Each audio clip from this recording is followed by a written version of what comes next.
Hello doctors, welcome to the channel medico Swami. अगर अभी भी आपने चैनल को सब्सक्राइब नहीं किया है तो प्लीज़ सब्सक्राइब करके रखें। एमपी एमएससी की हर एक अपडेट, बहुत सारे सब्जेक्ट्स की क्यूरीज और chapter wise question solution, examination pattern, हर चीज़ पर डिस्कशन किया जाता है। आज के वीडियो में डिस्कस करेंगे बीएचएमएस फाइनल ईयर का जो पेपर है ऑर्गेनॉन ऑफ मेडिसिन का, उसके 2 मार्क, 5 मार्क और 10 मार्क क्वेश्चन। ऑर्गेनॉन एक बहुत वास्ट सब्जेक्ट है, आपको फर्स्ट, सेकंड, थर्ड, फाइनल हर किसी का पढ़ना है और साथ ही साथ जो पेपर हो चुका है सेकंड ईयर और थर्ड ईयर का, उसको भी आपको पढ़ना है। ठीक है, मतलब जो पेपर आया था उसको एक बार सॉल्व ज़रूर करना है, बहुत सारे क्वेश्चंस रिपीट हो जाते हैं। 2 मार्क्स के लिए हम लोग सबसे पहले डिस्कस करेंगे हेल्थ एज पर WHO या डायमेंशंस ऑफ हेल्थ। जितनी भी डायमेंशंस है हेल्थ की, पॉजिटिव हेल्थ, बेटर हेल्थ, वो आपको आना चाहिए। Susceptibility, palliation, suppression, constitution, diathesis, इन सब की definition as it is, I am repeating my words, as it is definition होनी चाहिए, क्योंकि अगर डेफिनेशन एज इट इज़ होती है तो आपको पूरे मार्क्स मिलते हैं। ड्रग, मेडिसिन, रेमेडी, या तो इनमें डिफ्रेंसिएशन आ जाएगा या तो इनकी डेफिनेशंस लिखने के लिए आ जाएगी। सिम्टमेटोलॉजी पूरा करना है, पूरा मतलब एक एक सिम्टम, एक भी सिम्टम को छोड़ना नहीं है, चाहे वो जनरल सिम्टम हो, गाइडिंग सिम्टम हो, कीनोट सिम्टम हो, कॉन्कॉर्डेंट सिम्टम हो, कोई भी सिम्टम हो पूरा करना है। 5 नंबर में भी 10 नंबर में भी 2 सिम्टम के बीच का डिफ्रेंसिएशन आ सकता है, सिम्टमेटोलॉजी आ सकता है, कुछ भी आ सकता है। अगर सिम्टमेटोलॉजी आया तो उसका डेफिनेशन लिखना है और सिम्टम्स किस किस प्रकार के होते हैं उसके 4 या 5 नाम लिखने। प्रोफाइलैक्सिस इन होम्योपैथी अगेन 5 से 10 नंबर में भी आ सकता है। इंटरकरेंट रेमेडी, इनक्यूरेबल, मेंटल या वन साइडेड डिसीजेस, अगेन ये 2, 5, 10 तीनों में क्वेश्चन आ सकता है किसी भी एक पर। What is simple substance according to doctor Kant. Totality of symptom, इसमें आपको एफोरिज्म नंबर 7 का मेंशन करना पड़ेगा। ऑर्डेसपेयर या मॉन्ग्रेल सैक्ट, इन दोनों में से कुछ भी आ सकता है। माइजम, या तो पूरा माइजम आ जाएगा, या तो सोरा, या तो साइकोसिस, या तो फिर सिफिलिस, या तो फिर ट्यूबरक्युलर माइजम, कुछ भी आ सकता है। ठीक है, यहाँ पर सिफिलिस है। इन तीनों चारों में से कुछ भी आ सकता है, तो आपको अच्छे से प्रिपेयर करना है। Next is Kant's observation. Kant sir की हर एक ऑब्जर्वेशन को बहुत ज़्यादा अच्छे से करना है, एक भी ऑब्जर्वेशन को नहीं छोड़ना है। किस ऑब्जर्वेशन में क्या हुआ था ये मैंने अपलोड करा है कि कैंट ऑब्जर्वेशन को कैसे इजी और सिंपली पढ़ा जा सके और याद रखा जा सके।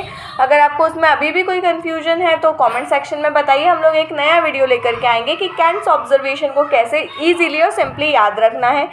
मेनली तो 5th, 7th और 12th ऑब्जर्वेशन बहुत ज़्यादा पूछा जाता है, 2, 5, 10 मार्क किसी में भी, लेकिन आपको बहुत अच्छे से सारी जो भी उनकी कही हुई बातें, what to do, what not to do, what is the observation, you have to like mug up that. Cognate, Hering's law of cure. Hering's law of cure में आपको सिर्फ चारों पॉइंट लिख देने, from above downward in reverse order of appearance of symptoms from the organ of higher importance to the lesser important, और हाँ, in reverse order of appearance of its symptoms. ऐसा करके आपको चारों पॉइंट्स लिखने हैं। इन्वेंशन ऑफ होम्योपैथी या development या discovery of homeopathy in India, किसी भी नाम से क्वेश्चन आ सकता है। अगेन ये क्वेश्चन 5 और 10 नंबर में भी आ सकता है। अनप्रेजुडाइज्ड ऑब्जर्वर, अकॉर्डिंग जिसका अगर आपको एफोरिज्म पता है और आप एफोरिज्म नंबर डालते हो ना तो आपको ज़्यादा मार्क्स मिलने के चांसेस होते हैं। Genus epidemicus, indications of low potency, high potency, repetition, ये सारी चीज़ें आपको अच्छे से करनी है। Idiosyncrasy, 6th edition of Organon of medicine. तो ये थे कुछ 2 नंबर के क्वेश्चंस। आई डोंट नो इसमें से क्या आएगा क्या नहीं आएगा, कुछ हो सकता है, बहुत सारे क्वेश्चन आ जाए, हो सकता है कुछ ना आए। ऑर्गेनॉन ऑफ मेडिसिन को आपको पूरा पढ़ना है, again repeating from first year to final year. साथ ही साथ अभी रिसेंटली जितने भी पेपर्स हुए हैं first year, second year, third year, सबके पेपर सॉल्व ज़रूर करने हैं। Coming to the questions covering 5 mark, scope and limitation of homoeopathy, again 10 mark में भी आने के चांसेस हैं। कार्डिनल प्रिंसिपल्स ऑफ होम्योपैथी, या तो एक प्रिंसिपल आ जाएगा 2 नंबर में, या तो कार्डिनल प्रिंसिपल सारे के सारे आ जाएंगे। इसके अलग अलग नाम है, fundamental principles of homeopathy, 7 pillars of homeopathy, कुछ भी आए लिखना सेम ही है, इसलिए नाम की बहुत ज़्यादा इंपॉर्टेंस है। जितने भी ऑल्टरनेट नेम्स हैं उनको बहुत अच्छे से करना है। कैंट्स ऑब्जर्वेशन 5th, 7th और 12th। वन साइडेड डिसीजेस या मेंटल डिसीजेस क्या होती है, अच्छे से करके जाना, क्योंकि कहीं ना कहीं ये क्वेश्चन आएगा ही, 2 नंबर में आए, 5 नंबर में आए या 10 नंबर में आए। ड्रग डिसीज या होम्योपैथिक एग्रावेशन, सबसे पहले एग्रावेशन का डेफिनेशन देना है, फिर तीनों के लिए जब भी डिफ्रेंसिएशन लिखोगे इस फॉर्म में ही लिखोगे। यहाँ पर हेडिंग डालोगे ड्रग, डिसीज और होम्योपैथिक, ठीक है। इधर आप चाहो तो हेडिंग अगर आपने प्रिपेयर कर रखी हो तो ऐसे करके लिखोगे तो और ज़्यादा इफेक्टिव रहेगा। सेकेंड प्रिस्क्रिप्शन अगेन 10 मार्क में भी आ सकता है। Differentiate between allopathy, homoeopathy, isopathy, heteropathy. Pathies को सारी की सारी पैथीज की डेफिनेशन बहुत अच्छे से करना है, क्योंकि 2 नंबर में भी आ सकता है कि आइसोपैथी क्या है, होम्योपैथी क्या है, हेटेरोपैथी क्या है। 2 नंबर के लिए डेफिनेशंस को एकदम अच्छे से प्रिपेयर करके रखना है। How to treat a double complex disease homoeopathically. एक डबल कॉम्प्लेक्स डिसीज जब है, जब 2 बहुत ज़्यादा हायर इंपॉर्टेंस वाली डिसीज़ है एक ही इंडिविजुअल में एक ही टाइम पर है, तो उसे कैसे ट्रीट किया जाता है होम्योपैथिकली। वाइटल फोर्स या नेचर्स लॉ ऑफ क्योर।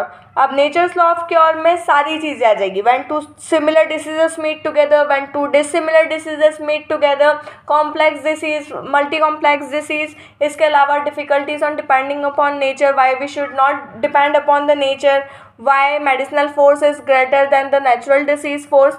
ये सारी की सारी चीज़ें करनी है। इसके साथ साथ एक और क्वेश्चन मैं लिखना भूल गई हूँ, दैट इज़ मोडस ऑपेरेंडी या how homoeopathic cure takes place, ठीक है। कुछ भी आए लिखना सेम ही है। इसमें अगर आप लोग एके दास से पढ़ते हैं तो एके दास में एक चार्ट दिया हुआ है, flow chart, right hand side के पेज पर, अगर वो बना करके आ जाते हैं तो बहुत ही अच्छी बात है। Edition of Organon of medicine जो 1810, 1819, 24 ये हम फर्स्ट ईयर से याद करते आ रहे हैं, ये सेम है। आइडियल प्रूवर कौन है। Explain difficult and incurable diseases. Killers aggravation क्या है, प्रोफाइल एक्सिस एंड होम्योपैथिक क्या है। तो ये है कुछ 5 नंबर के क्वेश्चन। 10 नंबर में आता है माइजम, पूरा माइजम आ जाएगा, या तो सोरा आ जाएगा, या ट्यूबरक्युलर आ जाएगा, या कोई भी आ जाएगा, या उसके जनरल फीचर्स लिखने के लिए आ जाएंगे। Life history of doctor Hahnemann, साथ साथ आपको कैंट, रॉबर्ट और स्टुअर्ट क्लोज सर की भी करनी है। आती नहीं है लेकिन कुछ कह नहीं सकते, एग्जामिनर को हम नहीं जानते तो वो हमें बताने आएगा नहीं, क्या आएगा क्या नहीं आएगा, करना सबका है। सिम्टोमेटोलॉजी अगेन पूरा का पूरा करना है। एनामनेसिस में कुछ भी आ सकता है, मैस्मरिज्म आ सकता है, मैग्नेटिज्म आ सकता है, बात आ सकता है, कुछ भी आ सकता है। Importance of record keeping, homeopathy में या किसी भी पैथी में रिकॉर्ड रखे जाते हैं तो उसकी क्या इंपॉर्टेंस होती है। डाइट और रेजिमेंट इन एक्यूट या क्रॉनिक में देगा, मेनली क्रॉनिक डिसीज़ में देता है वो कि डाइट और रेजिमेंट क्या फॉलो करनी चाहिए, या तो कि जब प्रूविंग हो रही होती है मेडिसिन की तो क्या करना चाहिए, क्या खाना चाहिए, क्या नहीं खाना चाहिए। साथ ही साथ case taking, posology, aphorism number 1, 2, 3 ये तीनों आपको एज इट इज़ याद होने चाहिए। 4th क्या है कमेंट सेक्शन में बताइए। 5, 6, 7, 9 to 11, 26, 28 different modes of treatment जो डिस्कस किए वो। डेफिनेशंस मटेरिया मेडिका की भी जितनी भी डेफिनेशंस है सारी की सारी डेफिनेशन करनी है, जैसे डायथेसिस हो गई, रेमेडी हो गई, मटेरिया मेडिका क्या है, होम्योपैथी क्या है, सिंपल सब्सटेंस क्या है, वाइटल फोर्स क्या है, माइंड क्या है, ये सारी की सारी चीज़ें करनी है। होम्योपैथी की डेफिनेशन बहुत अच्छे से, एक्यूट डिसीज़ क्या है, क्रॉनिक डिसीज़ क्या है। इसके अलावा अगर मुझे कोई भी क्वेश्चन लगता है कि वो कल के एग्जामिनेशन में नेक्स्ट एग्जामिनेशन में आने योग्य क्वेश्चन है तो will discuss with you, otherwise this was sufficient. साथ ही साथ सारे पेपर्स को सॉल्व करना है, और कोई भी अगर प्रॉब्लम हो तो कमेंट सेक्शन में बताना है, वीडियो को लाइक करना है, शेयर करना है, चैनल को सब्सक्राइब करना है। That's it for today.